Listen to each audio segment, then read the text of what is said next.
வணக்கங்க. இன்னைக்கு நாம் அன்றாடம் பயன்படுத்தக்கூடிய சமையல் எண்ணெயை பற்றி தான் பார்க்க போகிறோம். இந்த சமையல் எண்ணெய் நம்ம பல்வேறு வகையான எண்ணெய்களை பயன்படுத்திட்டு இருக்கிறோம். அதில் முக்கியமான ஒரு 4 வகை எண்ணெயை பற்றி தான் நான் உங்கள் கூட அதனுடைய முக்கியத்துவத்தை பற்றி நான் ஷேர் பண்ணிக்க போகிறேங்க. வாங்க, அது என்னென்ன எண்ணெய், அது எப்படி நாம் பயன்படுத்திட்டு வரலான்றது வீடியோவில் பார்க்கலாம் வாங்க. தேங்காய் எண்ணெய், கடலை எண்ணெய், பாம் ஆயிலு, அப்புறம் இந்த வெஜிடபிள் ஆயில்ஸு, இந்த மாதிரி நிறைய எண்ணெய் பயன்படுத்திட்டு வராங்கல்ல. அதில் நம்ம பாரம்பரியமாக நம்ம முன்னோர்கள் மறந்த எண்ணெய்களை நம்ம இப்போ திரும்பவும் என்ன பண்ணுறோன்னா நம்ம பயன்படுத்த ஆரம்பிச்சிருக்கிறோங்க. இப்போ மக்கள் நிறைய விழிப்புணர்வு ஆயிட்டாங்க. அந்த மாதிரி விழிப்புணர்வாக இருந்தாலும் ஒரு சில இந்த 4 வகையான எண்ணெயும் ப்ராப்பராக பயன்படுத்தாமல் ஒரு சிலர் என்ன பண்ணுறாங்க, இந்த 4 வகை எண்ணெயும் மிக்ஸ் பண்ணி பயன்படுத்துகிறாங்க. அந்த மாதிரி பயன்படுத்தக்கூடாதுங்க.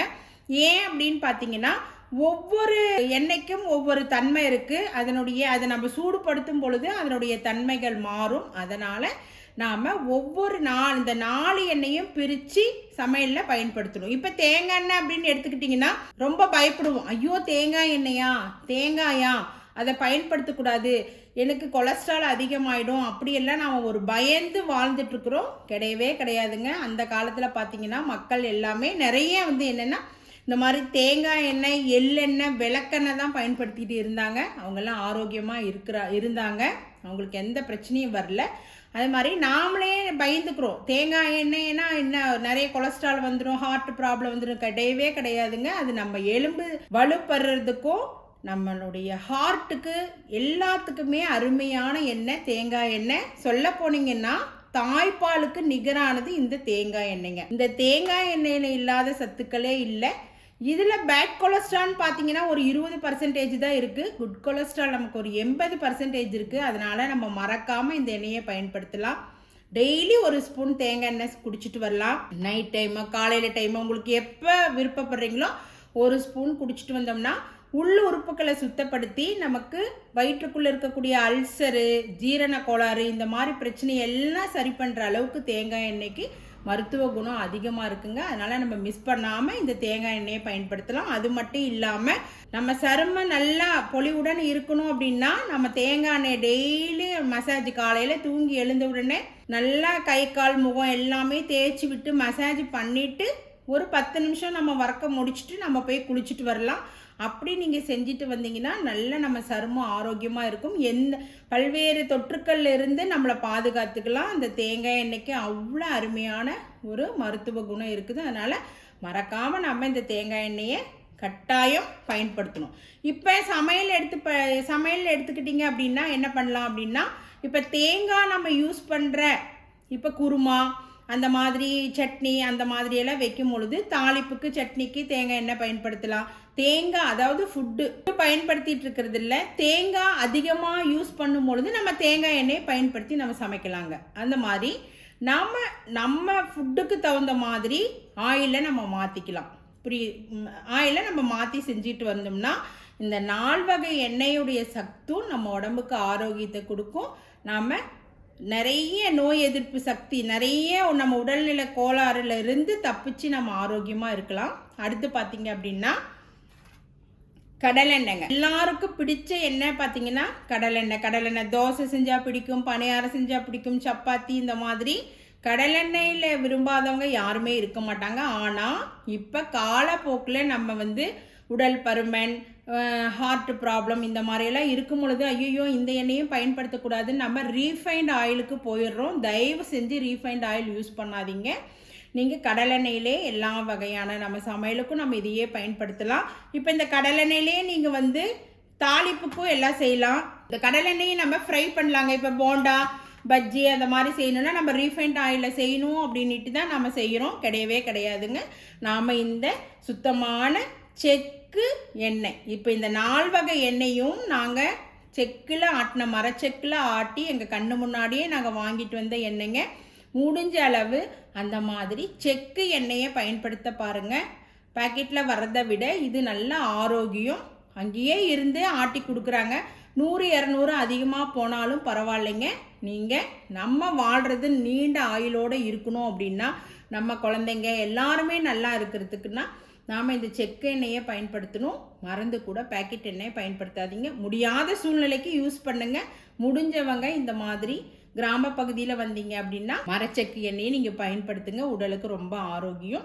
இப்போ நீங்கள் பலகாரம் செய்கிறதுக்கும் இதை பயன்படுத்தலாம். ஆனாலும் ரொம்ப ஹீட் விடக்கூடாது. எந்த ஆயில் எடுத்துக்கிட்டிங்கனாலும் ஓவர் ஹீட்டு விட்டுட்டோம் அப்படின்னா அதனுடைய தன்மை மாதிரி அது நமக்கு கெடுதலை ஏற்படுத்துங்களே. அதனால் நம்ம என்ன பண்ணணும்னா சமையல் செய்யும் பொழுது ஒரு பொறுப்போடு பக்கத்திலே இருந்து அந்த மிதமான சூட்டில் என்னென்ன செய்யணுமோ, இப்போ நீங்கள் போண்டா பஜ்ஜி அந்த மாதிரி ஃப்ரைடு ஐட்டமாக எண்ணெயில் போட்டு பொரிக்கணும்னா அதுக்கு தகுந்த ஹீட் வச்சு நம்ம பக்கத்திலே இருந்து செஞ்சு எல்லாம் முடிக்கணுங்க. ஓவர் ஹீட்டாக போகும்பொழுது அது நமக்கு எஃபெக்ட் தான். எப்பவுமே அளவுக்கு மீறினால் அமிர்தமும் நஞ்சுன்ற மாதிரி அது உணவு வகை எல்லா தன்மைக்கும் அது பொருந்தும். அதனால் நம்ம கவனமாக இந்த எண்ணெயை சூடுபடுத்துகிற விதத்தில் தான் நம்மளுடைய ஆரோக்கியம் இருக்குதுங்க. அதனால் ஓவர் ஹீட் விடாமல் நம்ம இதை பயன்படுத்தணும். அடுத்து பார்த்திங்கன்னா எள்ளெண்ணெய் அப்படின்ற ஒரு நல்ல எண்ணெய். இதுக்கு இப்போ பாருங்கள், தேங்காய் எண்ணெய் சொல்கிறோம், கடலெண்ணெய், எள்ளெண்ணெய், அப்புறம் விளக்கெண்ணெய், அப்புறம் இன்னும் நிறைய ஆயில் எல்லாம் சொல்கிறோம். ஆனால்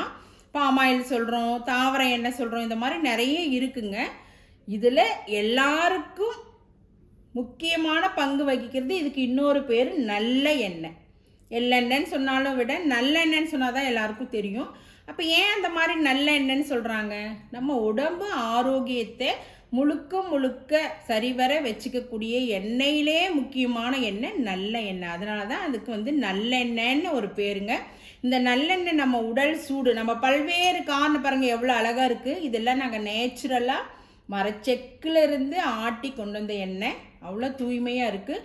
நீங்கள் ஸ்மெல் பண்ணி பார்த்தீங்கன்னா கூட அவ்வளோ சூப்பராக இருக்கும். இந்த நல்லெண்ணெயை நிறைய பேர் பயன்படுத்துறதில்ல. என்ன காரணம்னீங்கன்னா அது ஒரு மாதிரி ஸ்மெல் அடிக்கும். அதனால் என்ன பண்ணுறாங்க, கடையிலெல்லாம் அந்த எள்ளெல்லாம் கழுவாமல் அப்படியே போட்டு செஞ்சு உங்களுக்கு பேக்கிங் பண்ணி அனுப்புறதுனால அது குறிப்பிட்ட நாளுக்கு அப்புறம் வரும்பொழுது அது ஒரு சிக்கு வாடை அடிக்கிறதுனால அந்த எண்ணெயை யாரும் யூஸ் பண்ணுறதெல்லாம் அவாய்ட் பண்ணிடுறோம். ஆனால் நீங்களே தயாரித்து செய்யும் பொழுது நம்ம நல்லா இப்போ எள்ளெண்ணெய் வீடியோ நாங்கள் ஏபிகே விலாக்ஸில் போட்டிருக்கிறோம். தேங்காய் எண்ணெய், கடலெண்ணெய் எல்லாமே மரச்செக்கில் எப்படி பயன்படுத்தணும் அப்படின்றத நாங்கள் போட்டிருக்கிறோம். நீங்கள் அந்த வீடியோ போய் பாருங்கள். இப்போ இந்த எண்ணெயை நாங்களே நல்லா சுத்தமாக எள்ளு கழுவி நல்லா காய போட்டு எங்கள் கண்ணு முன்னாடியே நாங்கள் போய் அரைச்சிட்டு வந்தோம். அதனால் இந்த எண்ணெயில் எந்த ஸ்மெல்லுமே இல்லைங்க. கடலெண்ணெய் மாதிரி அவ்வளோ சூப்பராக இருக்குது. இப்போ நீங்கள் இந்த எண்ணெயை என்ன பண்ணலாம், புளிக்குழம்பு வைக்கும் போது நம்ம இந்த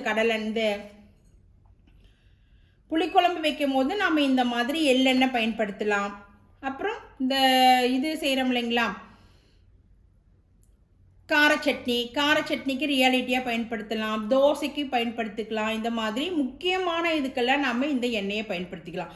அப்போ ஒரு நாளில் சமையலில் காலையில் டிஃபனை எடுத்துக்கிட்டிங்க அப்படின்னா நாம் தேங்காய் சம்மந்து பயன்படுத்தும் பொழுது தேங்காய் எண்ணெய் யூஸ் பண்ணிக்கலாம். மதியான சமையலுக்கு நீங்கள் பருப்பு அந்த மாதிரி வேவிக்கும் பொழுது கடலெண்ணெய் பயன்படுத்தலாம். இல்லைன்னா நல்லெண்ணெயை பயன்படுத்தி நம்ம சமையல் பண்ணலாம்.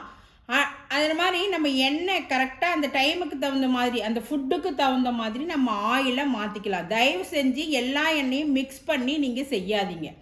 ஏன்னா அது ஒவ்வொன்றும் ஒவ்வொரு தன்மை இருக்கிறதுனால அது நம்ம மிக்ஸ் பண்ணி செய்யக்கூடாது. நீங்கள் தனித்தனியாக ஃபுட்டுக்கு தகுந்த மாதிரி, இப்போ புளிக்குழம்புனா நான் சொன்ன மாதிரி நல்லெண்ணெய் யூஸ் பண்ணிக்கோங்க, பருப்புக்கா கடலெண்ணெய் யூஸ் பண்ணுங்கள், தாளிப்புக்கு யூஸ் பண்ணுங்கள், தேங்காய்க்கு சம்மந்தப்பட்டதுக்கு அதுக்கு யூஸ் பண்ணுங்கள். இந்த மாதிரி பயன்படுத்திட்டு வாங்க, நம்ம உடம்பு ஆரோக்கியமாக வச்சுக்கலாம். முக்கியமாக வயசானதுக்கப்புறம் நிறைய பேருக்கு நமக்கு முட்டு வீக்கம், எலும்பு தேய்மானம் அந்த மாதிரி நடக்க முடியாமல் பல்வேறு காரணங்கள்லாம் இருக்குதுங்க. அதெல்லாம் சரி பண்ணலான்னா இந்த 4 வகை எண்ணெயும் நம்ம அளவோடு பயன்படுத்திட்டு வந்தால் வளமோடு வாழலாங்க. அதனால் மறக்காமல் இந்த எண்ணெய் இன்னொரு எண்ணெய் சொல்ல மறந்துட்ட பாருங்கள், விளக்கெண்ணெய். இந்த விளக்கெண்ணெய் நம்ம கருமையான முடி பாருங்கள், நல்லா கருகருன்னு நம்ம முடி வளர்ச்சிக்கு நமக்கு உற்ற துணையாக இருப்பது என்னென்னா விளக்கெண்ணெய் தாங்க. எங்களுக்கெல்லாம் சின்ன வயசுலேருந்து எங்கள் அம்மா விளக்கெண்ணெய் வச்சு நல்லா பயன்படுத்திட்டு வந்தாங்க. கிட்டத்தட்ட எனக்கு 48 வயசுக்கு மேலே ஆகுது. முடி இன்னும் நல்லா கருகருன்னு தான் இருக்குது. இங்கே முன்னாடி மட்டும்தான் சில காரணங்கள்னால அது ஒரு கெமிக்கல் யூஸ் பண்ணதுனால அப்படி ஆயிடுச்சு. ஆனால் முடி நல்லா இருக்குது. காரணம் இந்த விளக்கெண்ணெய். சமையலுக்கு கூட அப்போல்லாம் எங்கள் பாட்டியெல்லாம் யூஸ் பண்ணுவாங்க. பருப்பு வேக வைக்கும் போது நல்லா பருப்பு வேகணும், சீக்கிரமாக வேகணும்னா இந்த விளக்கெண்ணெயை ஒரு ஸ்பூன் ஊற்றி தான் நல்லா வேக வைப்பாங்க. அது மட்டும் இல்லாமல் நம்ம சருமத்திற்கும் ஒரு ஆரோக்கியமான எண்ணெய் எதுன்னு பார்த்தீங்க அப்படின்னாலும் இந்த விளக்கெண்ணெய். இந்த விளக்கெண்ணெயை எடுத்து டெய்லி இரவு நீங்கள் என்ன பண்ணுறீங்கன்னா, நிறைய பேருக்கு லேடிஸ் ஜென்ஸு யாரை பார்த்தீங்கன்னாலும் மீசை வந்து நல்லா கருகருன்னு அடர்த்தியாக இருக்காது. அதனால் ஜென்ஸ் எல்லாம் ரொம்ப வருத்தப்படுவாங்க. என்னடா நம்ம எல்லாரும் நிறைய பேருக்கு அடர்த்தியாக இருக்குது, நமக்கு முடி வளர்ச்சி இல்லாமல் மீசை எப்படி இருக்குதுன்னு வருத்தப்படுவாங்க. ஏன்னா ஆண்களுக்கு அழகே மீசை தானேங்க. அந்த மாதிரி இருக்கிறவங்க எல்லாமே டெய்லி விளக்கெண்ணெய் பயன்படுத்திட்டு வாங்க. எப்படின்னா கரெக்டாக அந்த மீசை பகுதிக்கு இந்த விளக்கெண்ணெயை தொட்டு டெய்லி நைட்டு தூங்கும் போது அந்த எண்ணெயை புருவத்துக்கும் மீசை பகுதிக்கும் வச்சுட்டு வாங்க. முடி கருகருன்னு வளரும். அது மட்டும் இல்லாமல் நல்லா அடர்த்தியாகவும் இருக்கும். லேடிஸும் பார்த்தீங்கன்னா புருவத்துக்கு நிறைய பேர் என்ன பண்ணுவாங்கன்னா அந்த ஐப்ரோ வைப்பாங்க. ஏன்னா ஒன்றுமே முடி இல்லாத போது அசிங்கமாக இருக்குதுன்றதுனால அவங்க எல்லாருமே சின்ன குழந்தைங்கலேருந்து பயன்படுத்திட்டு வந்துடுங்க. பாருங்கள், நைட்டானா விளக்கெண்ணெய் எடுத்து இந்த புருவத்துக்கு இப்படி வச்சு விட்ருங்க. அதே போல் இந்த சைடும் அதே இந்த எண்ணெயை தொட்டு இந்த கண்ணுக்கு கீழே, இந்த கண்ணுக்கு மேலே இந்த இடமும், ஏன்னா இந்த இடமெல்லாம் ஒரு கருப்பாக இருக்கும். நம்ம கம்ப்யூட்டர் ஒர்க்கு பல ஸ்ட்ரெஸ்ஸில் இருக்கிறதுனால அந்த இடமெல்லாம் கருப்பாக இருக்கும். அது எல்லாமே இந்த விளக்கெண்ணெயை நீங்கள் நாள்பட பயன்படுத்திட்டு வரும் பொழுது இது நார்மலாக கொண்டு வந்துடுங்க. நம்ம உடல் சூட்டை தணிச்சிருவோம். பல்வேறு வியாதியை சரி பண்ணக்கூடிய அளவுக்கு இந்த விளக்கெண்ணெய்க்கு மருத்துவ குணம் இருக்குது. நீங்கள் நல்லா இப்படி காலையில் எழுந்து பூசிட்டீங்கன்னா இது கொஞ்சம் குளிர்ச்சி தன்மை அதிகமாக இருக்கும். அதனால் நீங்கள் என்ன பண்ணுறீங்கன்னா காலையில் டைமு நல்லா அப்ளை பண்ணிவிட்டு ஒர்க்கெல்லாம் முடிச்சுட்டு ஒரு 1/2 hour இருந்துட்டு நீங்கள் நல்லா வாஷ் பண்ணிக்கலாம். கடலமாவு போட்டு வாஷ் பண்ணுங்கள். ஃபஸ்ட்டு நீங்கள் எந்த எண்ணெயை நீங்கள் ஃபேஸில் அப்ளை பண்ணாலும் சரி, தேங்காய் எண்ணெய் அப்ளை பண்ணிக்கலாம், நல்லெண்ணெய் அப்ளை பண்ணிக்கலாம், விளக்கெண்ணெய் அப்ளை பண்ணிக்கலாம். நம்ம நல்ல மசாஜ் வாரம் ஒரு முறை வந்து நீங்கள் நல்லெண்ணெய் வந்து கட்டாயம் நல்லெண்ணெய் குளியல் அவசியம். ஆரோக்கியமாக நம்ம வாழணுன்னா நம்ம வந்து கம்ப்யூட்டரில் ஒர்க் பண்ணுறோம், வேலை அதிகம், வேறு எந்த வேலையாக இருந்தாலும் வெயிலில் போய் வேலை செய்கிறோம், உடம்பு சூடு அதிகமாகிடும். ஆல்ரெடி நம்ம உடம்பு சூடு தான், அதில் இன்னும் இந்த மாதிரி இயற்கையால் வரக்கூடிய சூடும் நம்ம தாங்க வேண்டியதாக இருக்கிறதுனால நீங்கள் வாரம் ஒரு முறை நம்ம உடம்பை குளிர்ச்சி படுத்திக்கிட்டாதான் நமக்கு ஆரோக்கியமாக இருக்கும். நம்ம உடம்பு ஹீட்டு அதிகமாயிட்டாவே பல்வேறு தொந்தரவுகள், ஒவ்வொரு உறுப்புகள் பாதிக்கப்படும். முக்கியமாக நம்ம ஆசனவாய் உறுப்பு பாதிக்கப்படும். சூடு அதிகமாயிட்டா உங்களுக்கு பைல்ஸ் தொந்தரவு அதிகமாக இருக்கும். அந்த பைல்ஸுக்கு ஒரு அருமையான மருந்து என்னன்னு பார்த்துக்கிட்டிங்கன்னா இந்த விளக்கெண்ணெய். டெய்லி உங்களுக்கு அந்த பைல்ஸ் தொந்தரவு இருக்கிறவங்க டெய்லியும் ஒரு 1/2 ஸ்பூன் டீஸ்பூன் அளவுக்கு ஒரு பாலில், ஒரு 1/4 டம்ளர் பாலில் கலந்து நைட்டு தூங்கும் பொழுது நீங்கள் குடிச்சிட்டு படுத்தீங்க அப்படின்னா உங்களுக்கு அந்த பைல்ஸ் ப்ராப்ளமே சால்வ் ஆகிடும். நீங்கள் வேணால் ஃபாலோ பண்ணி பார்த்துட்டு எங்களுக்கு கமெண்ட்ஸ் பண்ணுங்கள்.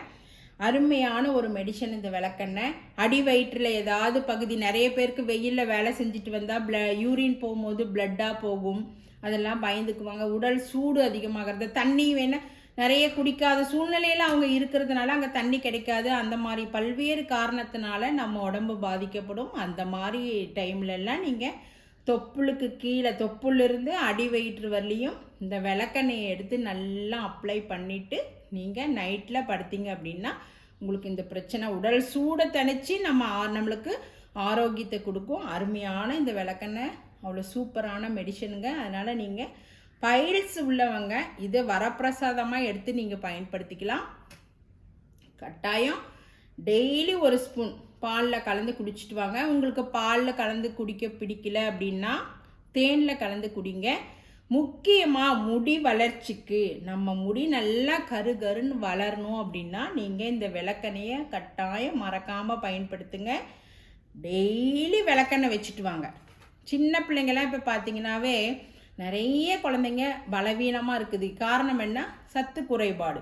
அவங்க எல்லாமே இன்னொன்று என்னென்னா நல்லா ஆக்டிங்காக இருக்கணும், ஃப்ரெஷ்ஷாக இருக்கணும் அப்படின்ட்டு எண்ணெயே வைக்கிறது இல்லை. அது ஒரு காரணம். அந்த மாதிரியெல்லாம் இருக்கிறதுனால சீக்கிரம் சின்ன வயசுலேயே வந்து இளநரை வந்துடுது. அந்த இளநரையை தவிர்க்கிறதுக்கு கூட இந்த விளக்கெண்ணெய் ஒரு அருமையான மருந்து. டெய்லி விளக்கெண்ணெய் அப்ளை பண்ணுங்கள். சீவக்காய் போட்டு குளிங்க. ஷாம்பு யூஸ் பண்ணாதீங்க. ரியாலிட்டியாக கிடைக்கக்கூடிய ஆலுவேரா ஜெல்லு, இந்த சோற்று கற்றாழை, செம்பருத்தி பூவு இதெல்லாம் போட்டு நீங்கள் குளிச்சுட்டு வந்தீங்க அப்படின்னா, இன்னொன்று அருமையான மெடிசன் வெந்தயம். நல்லா நைட்டே ஊற வச்சு காலையில் நல்லா அரைச்சி குளிச்சுட்டு வாங்க. உங்களுக்கு இளநரையே இருக்காது, முடி கொட்டாது, ஆரோக்கியமாக நல்லா அழகோடு நாம் ஆரோக்கியத்தோடு வாழலாங்க. அதனால் இந்த விளக்கெண்ணையை பயன்படுத்துங்க. இல்லை அது பிசுப்பு தன்மை இருக்குது, எனக்கு தொடுறதுக்கே ஒரு மாதிரியாக இருக்குது, எனக்கு அப்ளை பண்ண முடியலன்றவங்க விளக்கெண்ணெய் 1 கப்பு, தேங்காய் 1 கப்பு எடுத்து மிக்ஸ் பண்ணி வச்சுக்கோங்க. நீங்கள் டெய்லி ஒர்க்கு முடிச்சுட்டு வீட்டில் இருக்கிறவங்க எப்போ வேணாலும் வச்சு வாஷ் பண்ணிக்கலாம். ஆனால் வெளியில் போகிறவங்களுக்கு அது ஒரு இரிட்டேஷனாக இருக்கும். தலைக்கு நிறைய எண்ணெய் வச்சோம்னா கம்ப்யூட்டர் ஒர்க் பண்ண முடியாது, ஒரு மாதிரி வளவலன்னு இருக்குது அப்படின்னு யோசிக்கிறவங்க நிறைய பேர் இருக்கிறாங்க. அந்த மாதிரி இருக்கிறவங்கெல்லாம் நீங்கள் காலையில் தூங்கி எழுந்த உடனே எண்ணெயை அப்ளை பண்ணிக்கோங்க. ஒரு 1/2 hour விட்டு நல்லா வாஷ் பண்ணிட்டு போங்க. உடல் சூடும் தனியும், உடம்பு ஆரோக்கியமாகவும் இருக்கும், எந்த உள் உறுப்புகளும் நம்மளுக்கு பாதிக்கப்படாதுங்க. அதனால் இந்த 4 எண்ணெயும் நாம் ஆரோக்கியமாக வாழ்கிறதுக்கு கட்டாயம் பயன்படுத்துங்க. ஆனால் எல்லா எண்ணெயும் அளவோடு பயன்படுத்துங்க. அளவோடு பயன்படுத்தினால் நம்ம வளமோடு வாழலாங்க. எல்லா எண்ணெயும் மிக்ஸ் பண்ணி செய்யாதீங்க. தனித்தனியாக அதுக்கு ஃபுட்டுக்கு தகுந்த மாதிரி நீங்கள் பயன்படுத்தி செய்யுங்க. நம்ம ஆரோக்கியமாக வாழலாம். மீண்டும் ஒரு ஆரோக்கிய தகவலுடன் உங்களை சந்திக்கிறேங்க. நன்றி, வணக்கங்க.